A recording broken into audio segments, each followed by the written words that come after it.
हरिलाल ने किशन चंद की गर्दन पर चाकू ताना हुआ था। पूरे थाने में भीड़ इकट्ठी हो गई थी और सब खड़े तमाशा देख रहे थे। अपने कर्तव्य के चलते इंस्पेक्टर विजय को किसी भी हाल में किशन चंद को बचाना था। उसने हरिलाल पे अपनी बंदूक तान दी। हरिलाल, मैं कहता हूँ छोड़ दो किशन चंद को, वरना मजबूरन मुझे तुम पे गोली चलानी पड़ेगी। साहब मार तो वो मुझे वैसे भी देगी, और मैं जी कर भी क्या करूंगा। इस आदमी की वजह से आज तक मेरे खेत में एक भी ढंग की फसल नहीं हुई। इसकी वजह से आज मैं सर से पैर तक कर्जे में डूबा हुआ हूँ। मेरा जीना मरना एक समान है। कम से कम इसे मारकर अपने परिवार को तो बचा पाऊंगा। ये तुम क्या अनाप शनाप बके जा रहे हो? पागल तो नहीं हो गए हो हरिलाल? हाँ, मैं पागल हो गया हूँ। आज मैं इसे जिंदा नहीं छोड़ूंगा। चाकू किशन चंद के गले में धंसने ही वाला था कि तभी एक सब कांस्टेबल ने हरिलाल को बगल से पैर पे धक्का दे दिया। चाकू उसके हाथ से फिसल गया और किशन चंद और वो एक साथ ही नीचे गिर पड़े। साठे, हाय, आज इस गवार ने मुझे मार ही डाला था, और ये सब सिर्फ तुम्हारी वजह से हो रहा है इंस्पेक्टर। मैं तुम सबको देख लूंगा। इसको पकड़ के सीधे अंदर करो। तभी हरिलाल फूट फूट कर रोने लगा। उठो हरिलाल, यहाँ बैठ जाओ। विजय ने उसे पानी पिलाया और आराम करने को कहा। कुछ देर बाद साठे उसे लेकर विजय के केबिन में आया। शर्म के मारे वो गर्दन झुकाकर खड़ा था। तुम जा सकते हो साठे।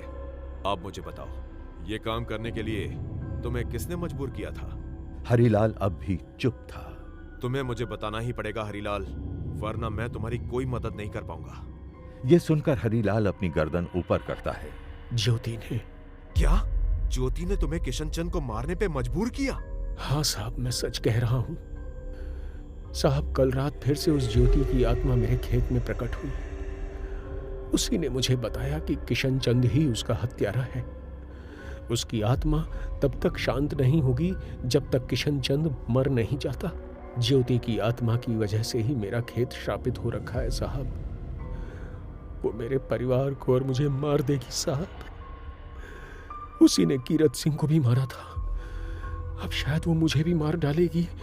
मुझे बचा लीजिए साहब। तुमने बताया कि वो कल रात तुम्हें खेत पे मिली थी? हाँ साहब, मैं तो उसे देखकर डर ही गया था। बस भगवान की दया से मैं अभी तक बचा हूँ, वरना उसका भूत मुझे कब का खा गया होता। साठे, हाँ साहब, गाड़ी निकालो, हमें हरिलाल के खेत जाना है अभी इसी वक्त। साहब, अब ये हरिलाल के खेत क्यों जा रहे हैं हम? तुम चलो तो सही, मैं सब समझाता हूँ। जल्द ही वो लोग खेत के पास पहुंच जाते हैं। विजय बड़ी उत्सुकता से भागा भागा खेत की तरफ आगे बढ़ता है। तो कहाँ आई थी वो कल? वो वहां पे मैंने एक औरत के चीखने की आवाज सुनी तो मैं खेत के बीचों बीच गया। हरिलाल उसी जगह पे जाकर खड़ा होता है। यहां दिखी थी वो मुझे। साठे, इस जगह की अच्छे से तलाशी लो। अगर मेरा अंदाजा सही है तो यहाँ कुछ ना कुछ जरूर मिलेगा। लेकिन साहब, जैसा कहता हूँ करते जाओ, जल्दी। तीनों मिलकर वहां की जमीन का मुआयना करने लगते हैं। काफी समय तक उन्हें कुछ खास नजर नहीं आता।